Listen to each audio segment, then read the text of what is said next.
So welcome to this episode of Therapist in Conversation, and as you can see we have some new faces.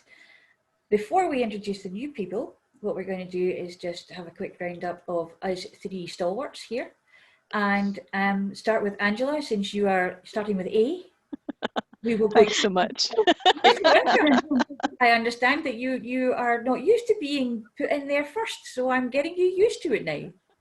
Oh, thanks. I'm Angela Daye. I'm a health kinesiology practitioner. And my company's called Inner Pathways.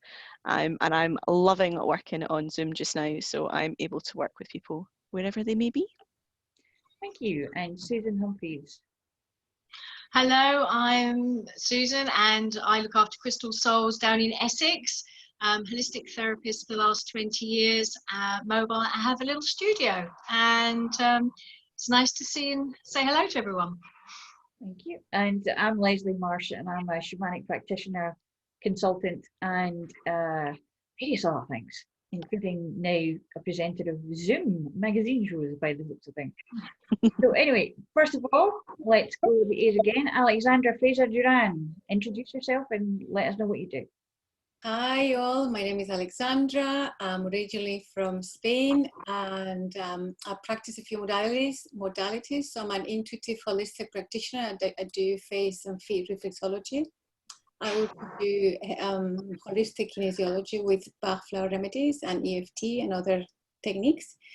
And the name of my business is after a deceased baby that I lost. So that's called Maya Holistic Therapist. So yes, and I'm also in network marketing, but that's another story. Thank you. Okay, thank you, Alexandra. Now, Fiona. Hi. I was asked to jump on by Alexandra just yesterday.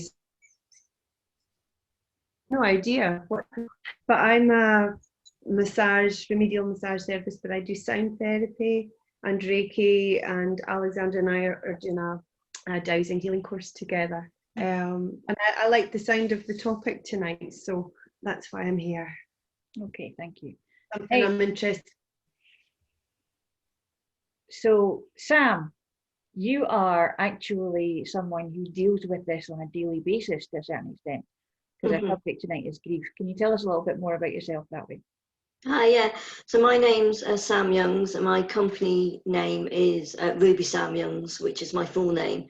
So I provide integrated holistic services and natural medicines to help holistic business owners start to overcome and heal grief. And I do this by teaching a skill set with the grief recovery method, crystal and energy healing, and the natural medicines and wellness with Walida.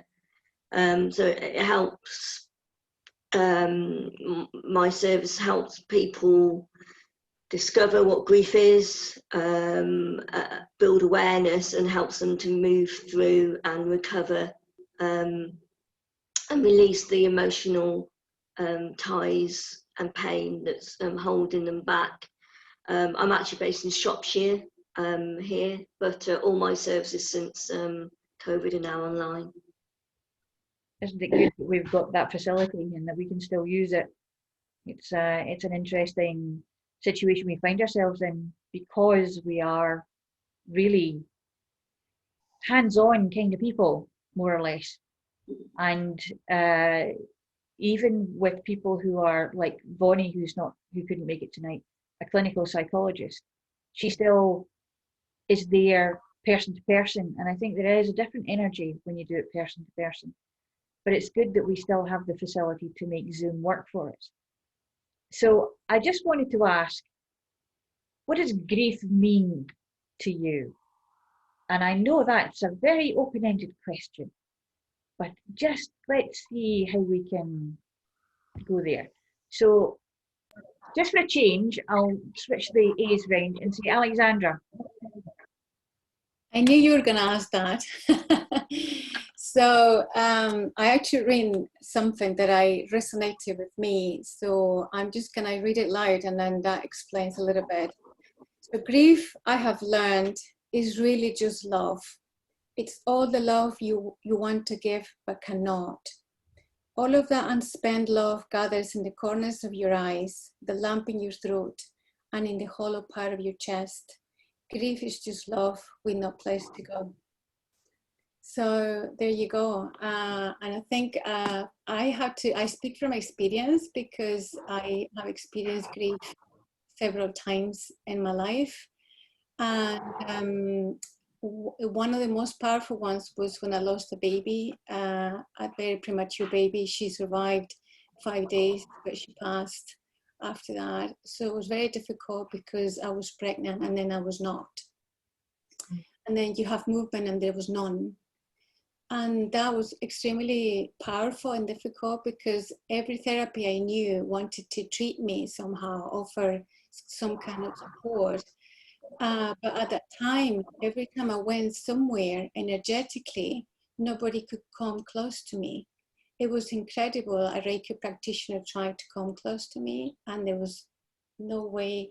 It was almost like myself was in such an anger way that nobody could come. So I just told everybody to stay away, and I needed to do it on my own when I was ready to do that, instead of them trying to tell me what to do, if you know what I mean. So that was quite empowering, because sometimes there was a lady who was also a counselor and she told me to express my anger. And I remember thinking, I don't feel any anger. At this stage, I feel confused and shocked. But she kept insisting I should express my anger. So that wasn't working out very well. So I kind of left it at that. But it is an interesting, because then I went to spend a year with my mum and I met a kinesiologist, which was extremely helpful.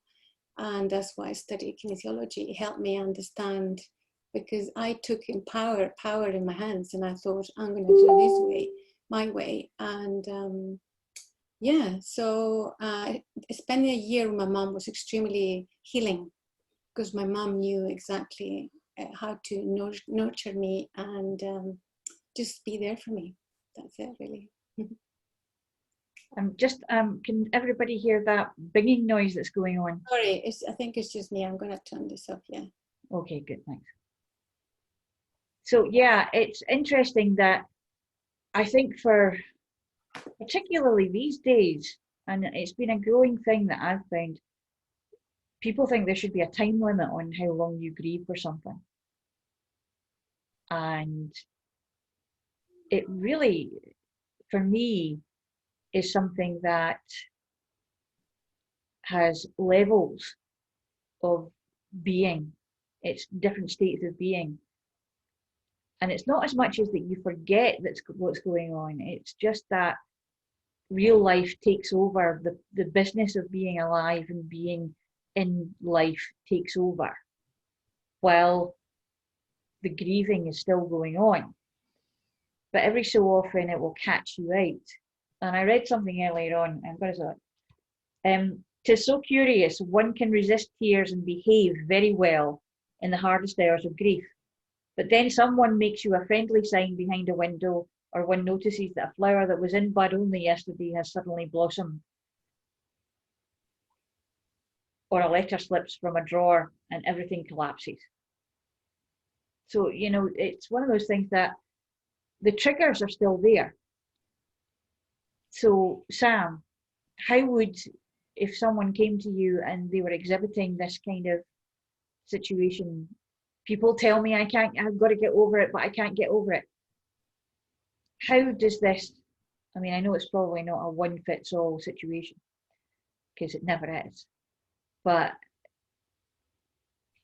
are there some parts that you would use more than others, perhaps?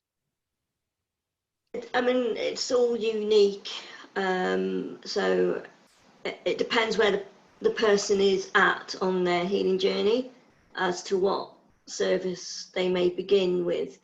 And if that person's ready to face that grief and process it. Now, if they are ready to face it and process it, I will suggest to them to start the grief recovery course as what I teach. If they're not ready, then I would work with them on the energetic, natural side first to help bring them back into balance, and process stuff that may be hanging around in the aura and stuff. But grief, as you've just said, it is with us. You know, if you've suffered any loss that has caused you significant emotional reaction and response, that grief, you know, that is with us, and our emotional relationship carries on until our last breath. Even if a physical relationship ended decades ago, we still carry that with us, you know, the hopes, the dreams, that what we wished had happened or what we thought was going to happen in the future, you know, that's with us. And we refer to it as sort of unresolved grief. So when a loss happens, we automatically go into like reviewing that relationship. Oh, you know, I wish I said this, I wish I hadn't done that. Oh, actually that person was really horrible to me, I'm glad they're dead. You know, all of these reactions are normal because every relationship is normal, but it becomes unresolved because it's undelivered communication, that we didn't get to say these things. We haven't been able to say, I love you. And particularly now with COVID, so many people aren't able to say goodbye in person. Yeah, that's one of my bugbears at the moment with COVID. I think that there's a generation coming up that are going to have a lot of problems with unresolved grief because of not just with the loss of people, but with the loss of their freedoms and having to make a new way of living, even because we were just talking about that earlier, about the different spectrum, that grief is actually a spectrum from the relationships to the actual death and the loss of things. It could be a loss of a job, it can be a loss of just a way of life of being. It's something that when we look at it, we've attached ourselves, entangled ourselves in a relationship with this situation because we're human and we do that. And then we suddenly find that that's not there anymore. So what do you do with yourself? You know, there's a Dusty Springfield song from the 60s, which is kind of my era. And yeah, I'm that old. And, you know, I still buy, you know, there's nobody to go to a movie with. I still buy 2 tickets for this, or I still set the table for 2, that kind of thing, you know? So, I mean. Well, you could take the flippant approach on that and say, well, it's not a problem at the moment when the cinema's being closed. Well, this is true. But actually, from what you're saying there, to a certain extent, the grief of your social life just now. Yeah. Because you're not going out on a regular basis the way we were before. As business owners, we're not getting out face to face and seeing people for networking, or until recently, clients haven't been able to come to us. So actually, the loss of human connection, I think, is exactly what you're referring to there, Leslie, with what's coming up. What I would add as well from what you were saying earlier on is that you mentioned something about people saying that they should be over it by now. My question on that situation is, well, what's going on for them? Yeah. Because if someone's saying to a person who is grieving, snap out of it, you should be over it, whatever the platitudes are, my question would also be to, well, what's going on for them that they can't cope with someone having an emotional response? A lot of the time, I think, and having seen it happen, a lot of the time I think it's because the other person just doesn't want to listen to them anymore. And unfortunately, they've been the ear, the shoulder to cry on. Potentially. And it's kind of, you know, people die. Well, yes, they do, but people you don't know, it's not really going to bother you that much. Until Diana died, of course. Then suddenly there was a switch that turned on where the whole country just went into total hysterics. And, you know, Yeah, did you know her personally? Was she part of your family? No, she was a lovely person, but the people who should be grieving for her are her family, you know? But there's that word should again. Well, yeah. And that is it. It's one of those things that's kind of ingrained in in how you were brought up, I suppose. I must remember, I in order to, because I was very wary of people, I don't like people very much at all, which is why I was a vet nurse, because, you know, animals, much Because they don't talk back. well, they do, and they actually let you know very quickly whether or not they're happy with you. But they also grieve. They also grieve, and there's different behaviours that come out when they're grieving. But one of my vets at one point had decided that he was going to have a use for me and told me he was going to send me to learn to be a grief counsellor. And I really didn't want to sit with people who were crying and doing things because I didn't know what to do with them. Because when I was brought up, it was a case of, you come in crying to me and I'll give you something to cry for. That was the stuff that we were brought up with. And that was how my mother was brought up. And it was carried on the way down.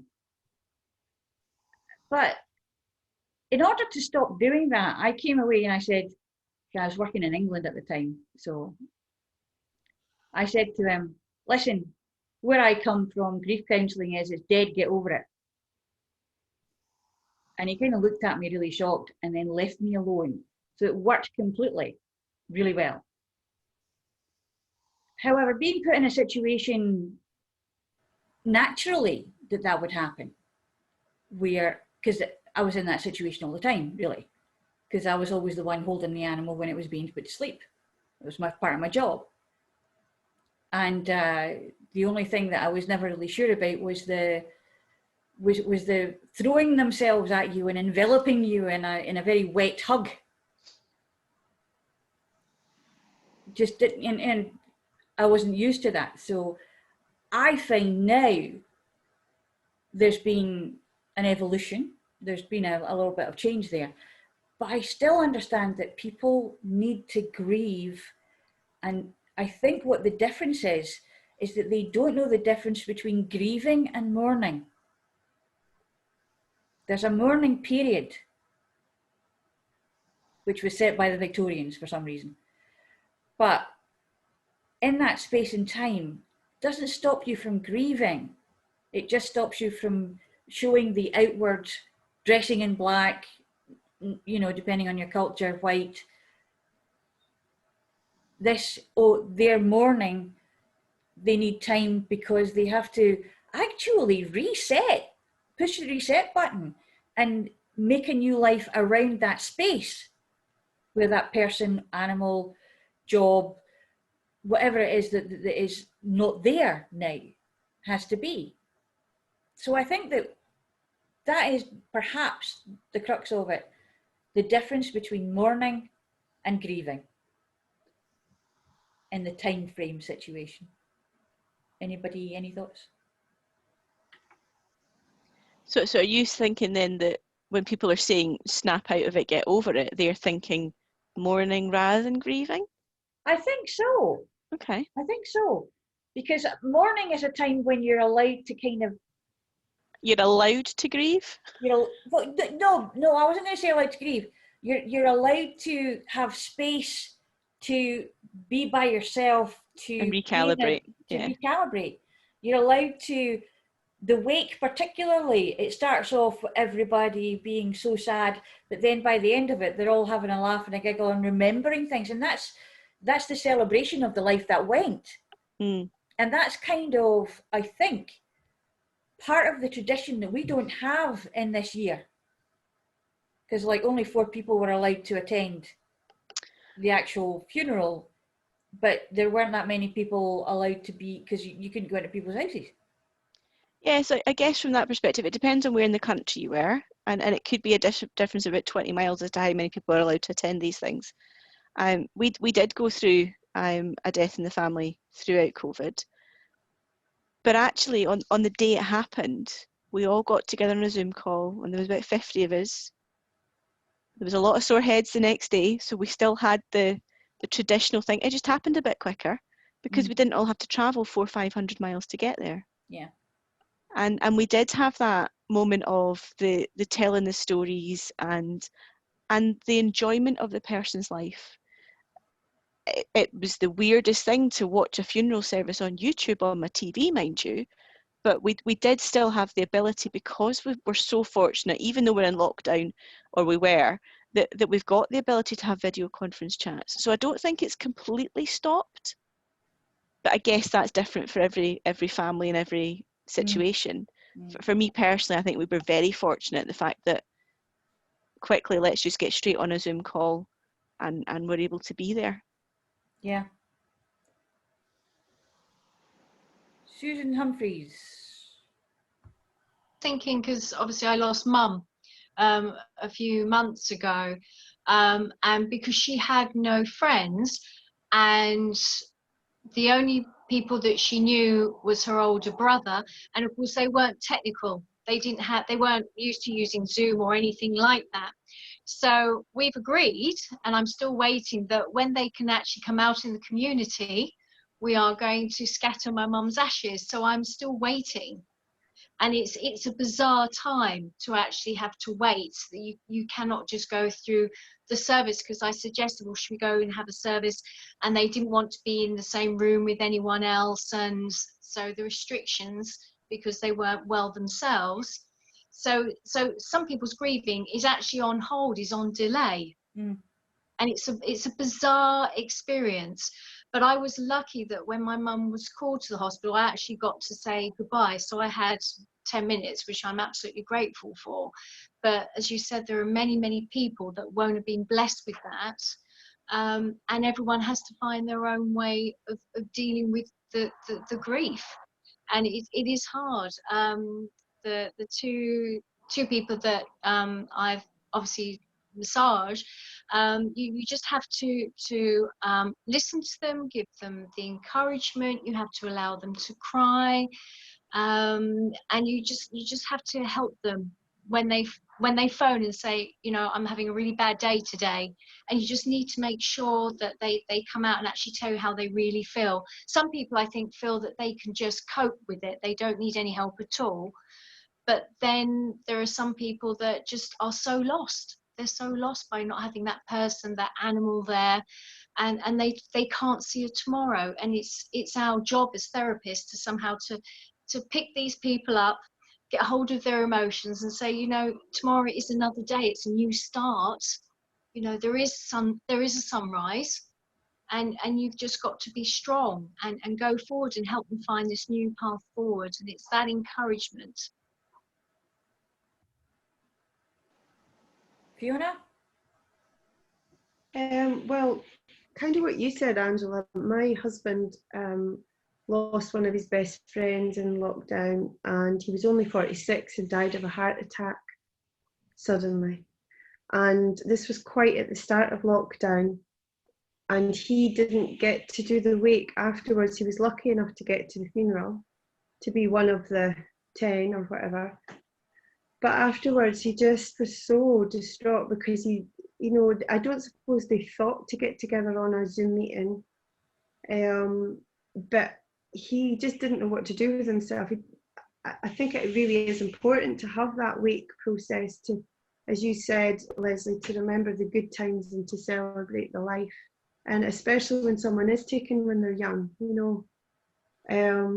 And this was his friend. They've grown up together. We've seen each other get married and family, and to just suddenly go. And his little girl is only a year older than my little girl, and it was really just horrible to watch my husband go through that grieving process. But they still feel like they've not been able to have, you know, that coming together. So hopefully it'll happen soon for them. But I've had clients as well that have lost loved ones in lockdown, and it's been really, really difficult, I have to say. Luckily, one of them lived quite near me, so I was able to just go and leave some cake on her doorstep, or I'm always baking anyway, some cookies, and and pop round and just leave them on our doorstep, because I knew she didn't want to see anyone. She couldn't face seeing anyone. He died very suddenly also, and he was only 61. So yeah, it is. It would. It's definitely something that comes up a lot in our life. And I lost my mum when I was 29 very suddenly also, and she took her own life, and that's a whole other thing dealing with as well. So yeah, when you were all talking, I was trying to think about what grief is and how it affects, and I guess it is very personal, very different for everybody, isn't it? Yeah, it's the same. It's the same with anything when it comes to relationships.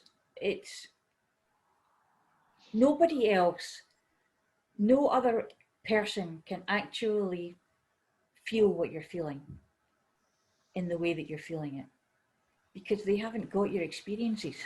They haven't got your life experiences, your understandings of where you are in the relationship, or how much it actually meant. There are some people who have feelings that they keep for so long, and mainly because perhaps it didn't happen for them, or they watched the one that they loved go and marry somebody else, and only too late realised that actually they should have got their finger out and done something about it beforehand. But then they live with that, but they're not allowed to grieve the same way as the person who was married to the one or was with the one. And it's like, personally, my story has the background that my brother was brought up as my nephew, and well, there were two of them, but the one that I'm talking about died when he was 27 in a car crash. And although I knew, everybody else in the family thought I didn't know that he was actually my brother. So I wasn't actually allowed to grieve for him the same way that I could have done if the secret had not been there at all in the first place. Which, my question on that, Leslie, is the word allowed? Yeah, it is. It's allowed. It's definitely allowed, because part of it is me not allowing myself to do it because of the interesting repercussions that could have come from it. Because once you let go, the truth starts to come out. And I had been keeping somebody else's secret for all of my life. So up to that point, and my biggest regret at that point was Leigh and I had just spent 3 weeks together in between when I was moving jobs, and we'd taken time away. And for a couple of people who couldn't stand to be in the same room as each other most of their lives for longer than 5 minutes at a time without actually hitting each other, the decision to actually go on holiday with him in a car and travel from the New Forest all the way down to the south to Cornwall and back up again to Glastonbury was an interesting one, and camping no less. But I was so glad that I did it. But it was during that time that I realised that I wasn't going to be having him in my life for very much longer. But I almost told him on that trip, but I didn't. And that kind of burned in for a little while. So I get it. I get that there are situations in families, there's family politics, there are things that you have to be a little bit more careful of with some people rather than others, because people do tend to lock things inside. And goodness gracious, if you're the one that spills the beans and they weren't ready to have them spilled, you're in a hell of a situation. And that brings even more anxiety and emotion. And let's face it, what happens when this is coming about is that all the skeletons tend to come out of the cupboards. Pardon the pun. But yeah, so when we're dealing with grief, it's not just the fact that the person died or the job was lost. It's the identity. It's our identity that was entangled with that situation, with that person, with that animal, with that job, with that social life. Who we were during that, how we were. So that, I think, is why it's interesting that when people come to us, particularly when we're doing either Reiki or massage or reflexology, kinesiology particularly, I would suspect, that there can be a breaking of the dam when certain buttons are pushed, when certain energy flows are actually opened up again and allowed to go through. So I think I actually said at one point, what do we do when that happens 5 minutes before the end of the session? Angela. Thankfully, I'm still on Zoom, so I tend to just keep going. I know I probably shouldn't. I should probably stop at my time amount, but if somebody is in crisis point, then I will continue to talk to them. What I love about kinesiology is that it isn't verbal, so they've not actually had to necessarily dig back up the trauma. They've not had to talk through everything that's going on with them. Their body's processing it. So from that perspective, I've not had any major floods of tears in the treatment room. I've had a couple. I've had some people curse me at the fact that I didn't warn them to not wear mascara. But yeah, but over Zoom, I've not had any that have been majorly problematic from that perspective. They've had massive shifts and they've managed to work through a lot of the stuff that's going on with it. But it's not necessarily come out as an emotional outpouring while on the call. So I've been fortunate from that perspective that I've not had to cut anybody off. And I don't think I would. I think I would probably continue. And I do manage to usually give decent gaps between sessions so that there's I must admit, I think I went pre-Zoom there. I think I went pre-lockdown there. Yeah, so I have big enough gaps between my sessions that I've always used to allow for that anyway. But yeah, I don't know if I would send somebody off distraught. Yeah, it was just thinking about, you see, it kind of folds in itself. Thinking about having one client coming in, and even if you have one client waiting to come in on another Zoom call. But that's so I have gaps. In most cases, I have a decent sized gap between the sessions, just because you never know what's going to happen. It could be something as simple as your router failing, so you've then got to make up the 10 minutes that you've had to reset your router on a Zoom call. But it's I don't tend to run my sessions back to back because I don't want to make somebody feel as if they've got to drop down, you can't talk to me anymore. I think there always needs to be that ability that if you want to extend the session, we'll negotiate. But yeah, if we've both got time to keep going, then I would rather keep going with a client than cut them off. Do you think that, well, from what Fiona was saying earlier on, do you think that men are particularly good at holding on to stuff because they don't really know where to put it? Well, I would say so. I think men are different kind of fish. I mean, again, I talk from what my husband went through at the time we lost the baby. He didn't speak to anybody. He continued, and it's only in the last year that everything just came out. And it was bad because it caused so much friction in our relationship because he had not spoken about it. So, and there were a lot of things that he didn't know about himself. So he had counseling, and I think that was a huge help for him. But the fact that he went to get counseling, that's also a big step because he wasn't going to go there, but he had to. And then I really made him almost, but he was grateful that I did because that created a lot of space for healing, that we could talk to each other and listen to each other in different ways.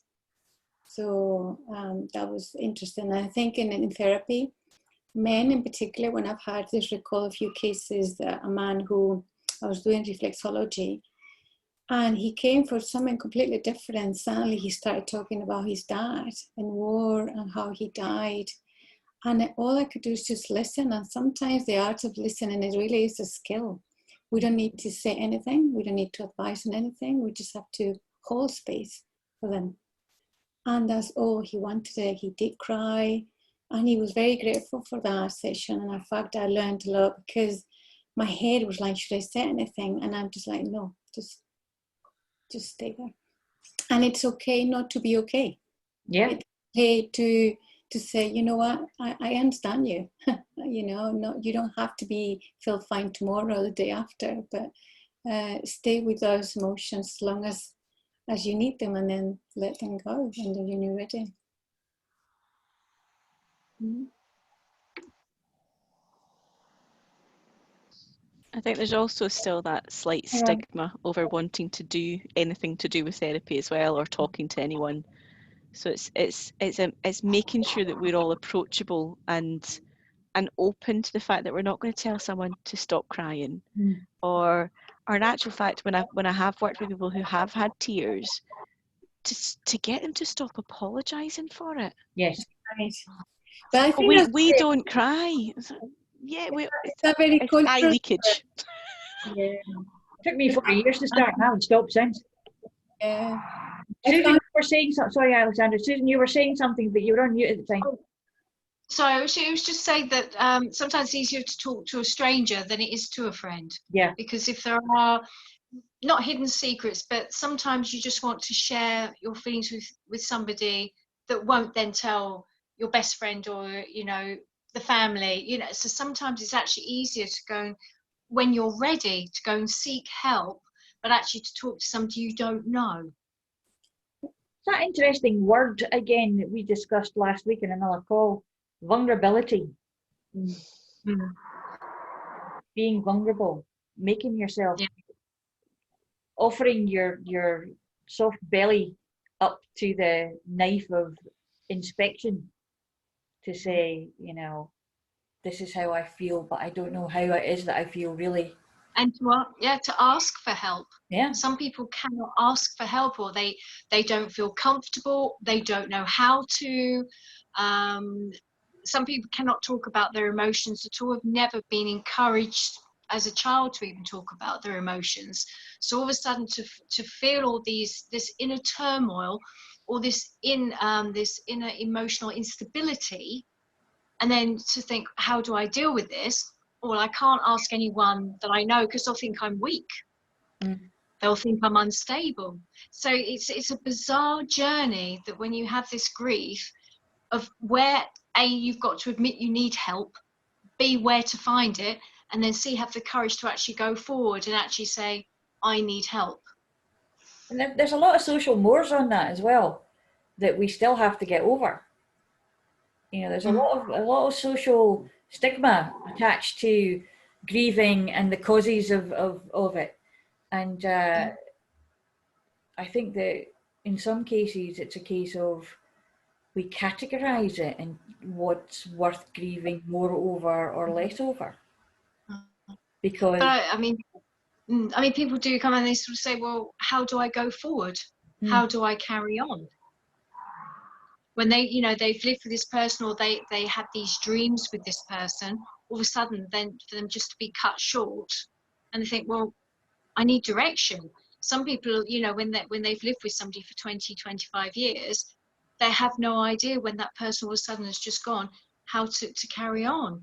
And if you're leaving, children behind, family members or friends, people that are dependent on you as well, and all these people then look at you to say, right, well, such and such has gone, how do I carry on? My dog has just died, I've lost my best friend. Yeah, it's a very emotive and rightly so subject. It's a very interesting thing that we have to look at in our own understanding of how we were brought up to have the value what we grieve over or what we don't grieve over. It's just interesting that, I mean, there's so much that happens in life that you see so many people, particularly, and I think, where am I going with this? It's like, I had a thought just when you were talking there, Sue, about part of this, and it was about people who are given the news that their life has got a full stop at the end of the sentence. That they're about to, they have like X amount of months to live, or, you know, and then we have to go through the whole 5 criteria of grief, you know, the denial, the anger, the bargaining, etc., before you get to the acceptance part. And a lot of the time we see people and we understand that there are people who will just give up. There are people who will take things into their own hands. There are people who will then decide that they're going to go out and start living, do the bucket list, do the whole thing. Each one of them has a valid response. The only thing that is not really taken into consideration in that kind of decision all the time is their partners, who grieve silently, who are afraid silently, or maybe not so silently because they could be actually hysterical in the corner, a blubbering wreck, already grieving. Yeah. Oh, their children. Yeah. The people they leave behind. It's, you know, it's, yeah. Yeah. So it's interesting that there are some things that have to be taken into consideration. But surely that's got to be taken into consideration regardless of the situation, because from what you were saying earlier, no one knows the relationship you've got with that thing, with that person, with that ideal. Yep. And every single one of us is going to react differently, because it's not a cookie cutter approach. There might be some similarities, and if there's courses that you've got, that you run through, Sam, that are that you can work with, you've already said you've got to be at a ready point to work through the course. So all that bit leading up to, I'm assuming, is the dealing with it yourself, the unique aspects of your own personal relationship with that grief, with that emotion, and everyone's got their own journey to travel. And I think for me, the point of the earlier comment is, it is okay to not be okay. And actually it's encouraged, because if you don't deal with it, all you've done is put a lid on it, and it's going to fester. It will come up eventually you have to deal with it. You have to. Absolutely, I agree. Yeah. Your body stops you one way or another if you don't. Exactly. And generally when that happens is when someone will then do something for help. Ask for help, because as humans in society, we as therapists, we are more aware of this, but you know, we have many warning signs that our mind is giving us, our body is giving us, our heart is giving us, but you know, we just keep going. And quite a few of you mentioned, you know, from childhood we are learning all these behaviours and beliefs about loss and grief. You know, some of the things that we go through in the course is like, don't feel bad, don't feel sad, you know, and touched on men, you know, big boys don't cry. So that's instilled into them from an early age. You've got to be just like, be strong for others is another one. Well, that's just so not healthy for yourself, because you're not acknowledging that you're a person, you've got feelings. Your feelings, and you're just suppressing it. another, grievers become very isolated, because another sort of belief is that we need to do this alone, we need to grieve alone. And yes, there will be times when we do need to be alone and be with ourselves. But again, from a young age, you could have heard things like, stop crying. If you're going to keep crying, go to your room, or leave them. If someone's just delivered some bad news and your mum or dad are crying, and another sort of common response is, oh, leave them be, they need time, they need space. So then we get this belief that, oh, when I'm feeling bad and sad, I need to be alone, I've got to do it alone. It's so complex because there's so many life events that evoke this loss and grief that it becomes a big ball of messiness going on. Because if you haven't dealt with all of them, it just becomes in this big ball of messiness, and at some point the pressure cooker is just going to go bang, and we will go bang, whether that be through mental imbalance or physical imbalance, or both, in some cases. And I think someone mentioned stigma before. As society as a whole is still quite uncomfortable talking about grief. And even saying the D word, death, we'll say they've passed, I've lost so-and-so, they left me. Because actually coming out and saying that D word, death, died, it is uncomfortable, because it is final. Got a finality to it, doesn't it? There's, once you're dead, that physical person is dead. But I don't know if any of you have sort of experienced, like, you could be maybe trying to talk to a friend about your feelings, and they may just change the subject because they're just so uncomfortable about listening to your painful feelings. And for that person, it can be triggering, because if they haven't dealt with their own grief, you talking about your grief can sort of trigger something for them. So, it's very complex and and I think that was my point at the start of the call when Leslie, I think you said about somebody saying to you, stop talking about it or get over it. My concern is with that person, what is going on for them? Yeah. Because it could be exactly as you said. So it could just be, it's triggered something in them. They've not dealt with something. They don't know how to deal with it. Or the concept, somebody's not well, and actually rather than go and talking to them, because they're feeling stressed and concerned about it themselves, they cross the road to walk on the other side of the street to avoid them, because they don't know how to deal with, you've got a terminal disease, whatever it is, I'm going to avoid it. And then the person suffering is suffering more because people are pulling away from them. It's one of those things that it's true. The most that you hear, the phrase you most hear is, I don't know what to say. I don't know what to do. But as Alexandra said, you don't have to say anything. Exactly. You just have to be there. You really just have to be there. And actually going up and saying to the person, I don't know what to say.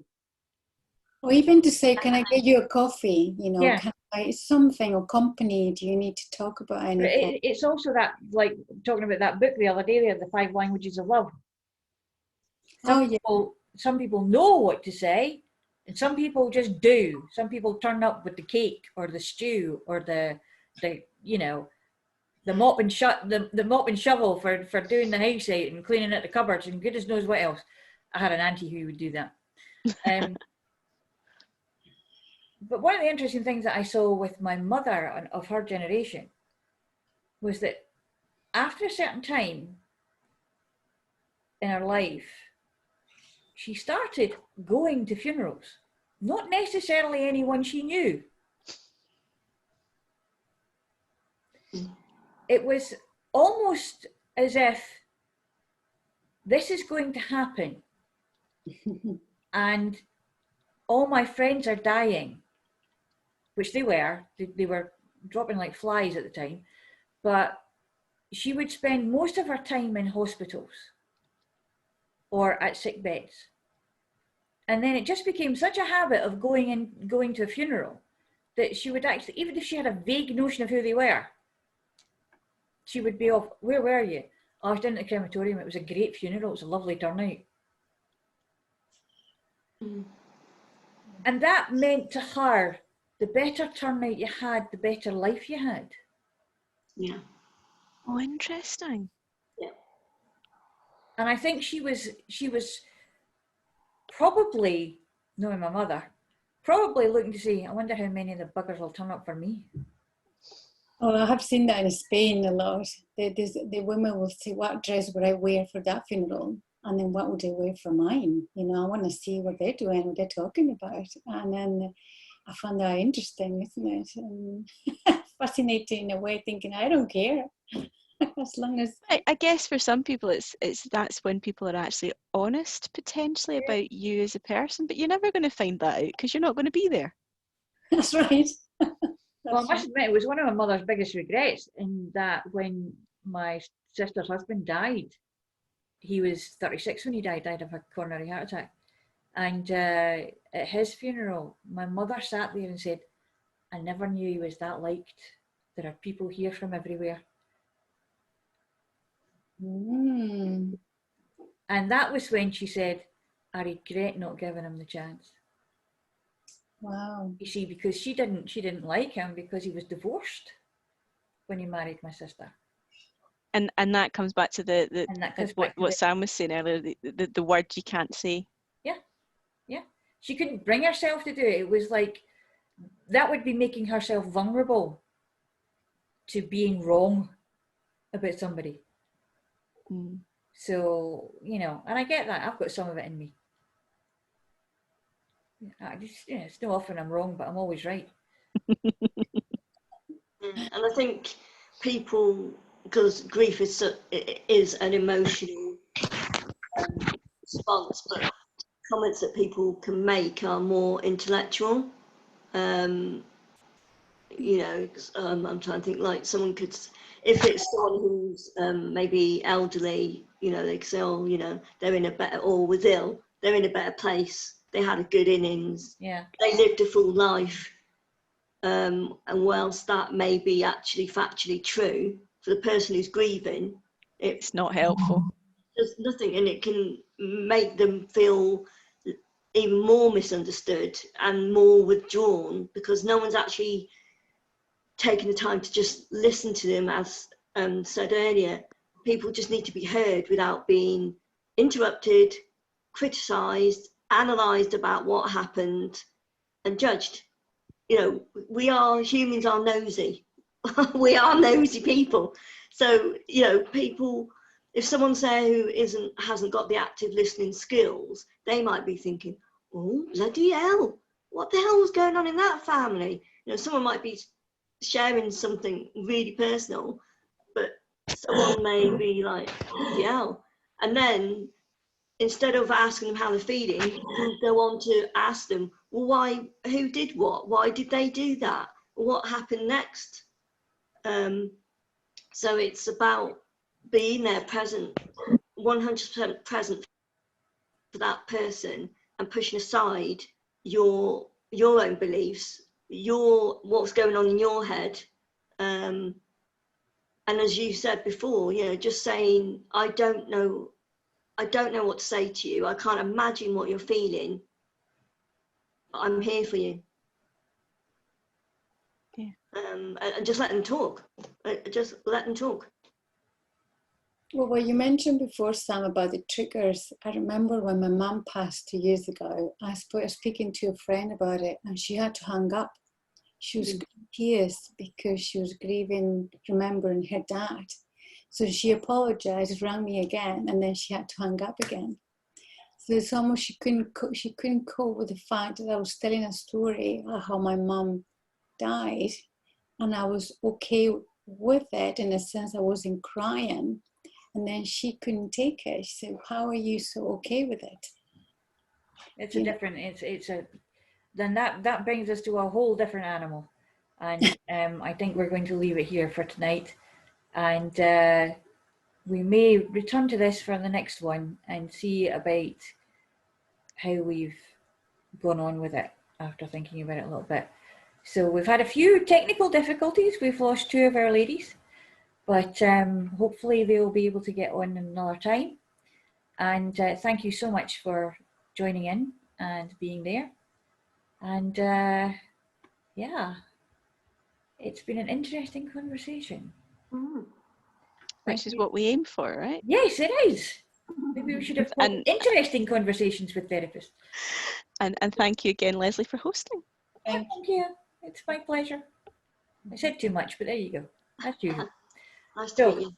Nice to meet you too.